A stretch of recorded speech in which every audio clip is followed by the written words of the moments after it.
Good day. We are hosting the head of the EU Delegation to Armenia, Vassilis Maragos. We'll discuss the significance of holding the European political community and the Armenia-EU summits in Armenia, assess the current stage of Armenia-EU relations, and look ahead to where this partnership is heading.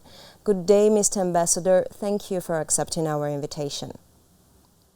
Mr. Ambassador, Yerevan is hosting the 8th European Political Community Summit, as well as the first ever Armenia-EU Summit. How do you assess the political significance of these events for Armenia, particularly in the context of its evolving relationship with the European Union? Thank you for the opportunity. It is really a big moment for Europe, and it is a big moment for Armenia. It is a big moment for Armenia-EU relations. Europe is going to come to Yerevan. You are going to host the leaders of the European countries, and you are going to host the leaders of the European Union. This says a lot. Our relations have never been stronger. There is a genuine interest in Armenia, in Armenia's resilience, peace, normalization, democracy. But what is very important is that the Armenian people are taking center stage in Europe. So as representative of the European Union in Armenia, I'm very pleased that we have reached this moment, this level of the relations.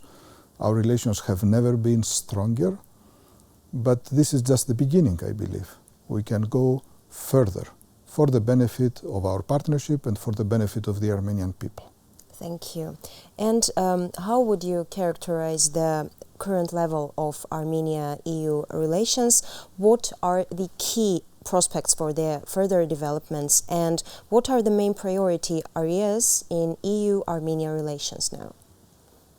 As you know, the agreement that we have between EU and Armenia has been signed back in 2017. That was the Comprehensive and Enhanced Partnership Agreement. This is being implemented. What is important is that we are working on the basis of this agreement, and we are further developing the relationship. We have signed a strategic agenda for the partnership that was done last December, and in the course of the last 2.5 years, we have been strengthening this relationship in all its dimensions. First of all, in the area of security. I know that security is very much a concern. It's very much a priority for the Armenian people, and we have focused on that. Our EUMA mission, the monitoring mission which is helping on peace and normalization in the region, monitoring the border, helping the people who have been affected by the past conflict to strengthen their human security, is here. More than 200 people, monitors, are still here in Armenia, talking to people, monitoring the situation according to their mandate, and helping to promote peace in the region. This is a very important commitment on the side of the European Union. We have also been working together with the Armenian armed forces on supporting them with non-lethal support, but still very important support. By the way, the first materials under this support have started to arrive in Yerevan. Very soon we are going to present them. We have 2 measures under the European Peace Facility already agreed by the EU member states of 10 and 20 million euro. This is not huge, but it is really a very important commitment on our side and a very important deliverable that we have achieved together. Everybody knows about the visa liberalization dialogue, a very important process which aims at bringing more people-to-people contacts, more Armenians closer to Europe. This is going to be very important for businesses, for family meetings, for tourism, for students. It's going to be a very, very important element. And we have launched the visa liberalization dialogue already more than 1 year ago. We presented the action plan. And actually at the summit, we plan to present the first progress report. So we are really moving to the right direction when it comes to visa liberalization. And I would not be complete if I was not mentioning our support to economic development, to infrastructure, to connectivity. More than 2.5 billion euro are the projected investments under the projects that we have already agreed upon This is really very important. And also we are supporting the private sector. The European Investment Bank has already disbursed in the course of the past 2 years 330 million euro, which have gone already to Armenian businesses, creating jobs, creating opportunities. And as I said, this is just the framework, this is the areas on which we are already working, but we will continue working. And this is my expectation from the summit, that the summit is going to give us more directions, more concrete projects, more concrete ideas in order to strengthen a partnership which is already very strong. Mr. Ambassador, you mentioned visa liberalization process, but prior to that, I wanted to ask, are there any practical steps being done to ease existing challenges that Armenian citizens have to face while gaining that Schengen visas? Yeah. I know that it is challenging. It is probably linked to some shortcomings that our own systems have, because you have to go to more than one consulate, you have to combine, you have to apply on time. But I want also to reassure the Armenian citizens, the Armenian potential applicants. We would like to see them in Europe. There is a procedure to follow. I would like to ask them to be as attentive as possible, to be very prudent when it comes to some commercial operators who are advising them. I would really like to advise them to go to consulates, to go to the official visa application centers. And also I want to ask that they don't make more than one application for the same trip. It is not convenient that applications are rejected. It is very important to plan, to apply according to the rules, and from our side, from the side of the EU member states consulates, I want to reassure that we are here to support. We would like to see more Armenians travel to Europe on the basis of the procedure which is in place. And I want also to stress that all the consulates have made additional efforts to increase their capacities. We have now 2 more consulates which will issue visas from Hungary and from Cyprus. This will certainly facilitate traveling to these countries.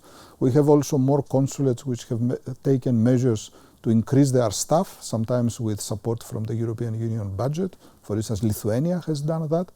And also are facilitating the appointments. For instance, Germany has cut down the appointment time, waiting time, to, as it is foreseen, to around 15 days. So these are very, very important steps that we are taking from our side, because we would like really to see the Armenians who need to travel to the European Union, who want to travel to the European Union for all the legitimate purposes in the world, just to see the very beautiful monuments that we have, or to meet their family.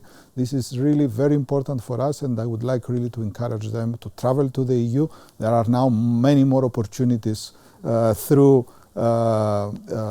new aviation routes, new flights. This is very important for people-to-people contacts, and we would like to have more Armenians traveling to the European Union. Thank you. And Mr. Ambassador, ahead of the parliamentary elections that will be held in Armenia, experts are alarming about hybrid threats. How are the EU and Yerevan cooperating to address these challenges? Unfortunately, in the context of our democratic societies, freedom of press, but also vibrant societies like the Armenian society, but also we have the same in Europe, we face a lot of new threats when it comes to the democratic resilience, when it comes, at the end of the day, to national resilience and national security.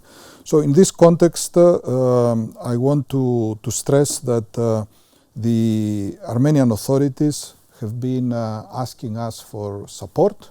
So we have announced, as you know, a new partnership mission. This is not going to work in the context only of the elections, but also beyond the elections, in order to share our expertise, our experience, for instance, when it comes to issues which have to do with cyber security, when it comes to issues which have to do with fake news, fake information which is circulating.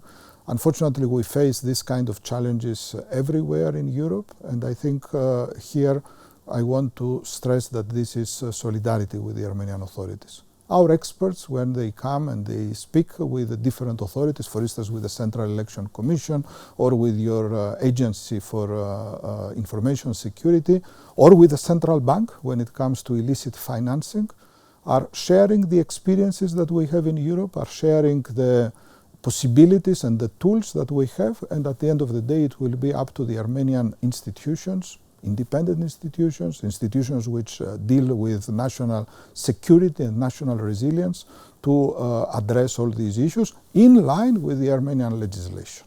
Mm-hmm.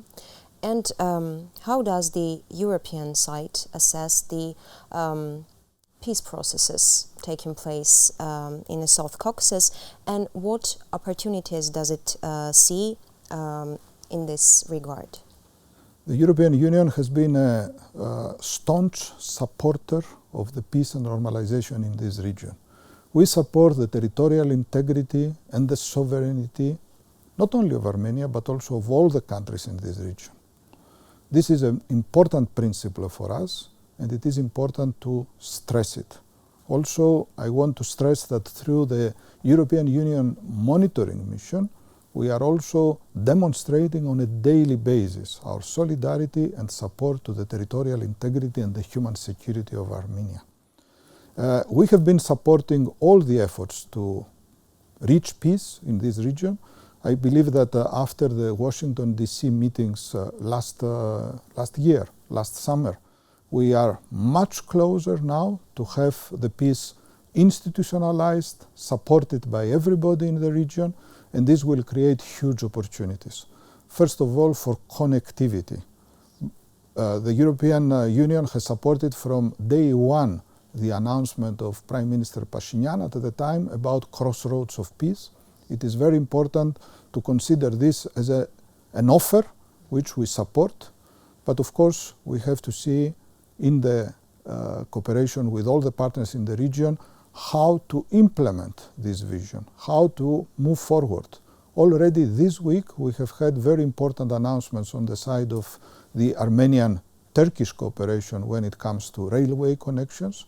This is something that the European Union has welcomed, and we are ready to see, together with our Armenian partners, but also to other partners in the region, how we can support in very concrete ways the restoration of links, the support to opening of the borders, but also more generally the support to cross-regional connectivity. We have been engaging with our partners in the region, not only Armenia, Azerbaijan, but also other partners in the region, including Turkey and Central Asia, to make sure that there is a very, very important corridor which will make Armenia a hub. And this will create new opportunities also for private sector development, for the value chains which will go through Armenia, for the service providers in Armenia. And this will make Armenia much more prosperous and much more secure, because more diversification, more links, more cooperation with all your partners will make you a much more important partner than you are now. And you are a very important partner, I have to say. Thank you, Mr. Ambassador, and thank you for this opportunity. Thank you. Thank you. We were hosting the head of the EU delegation to Armenia. Thank you for watching us.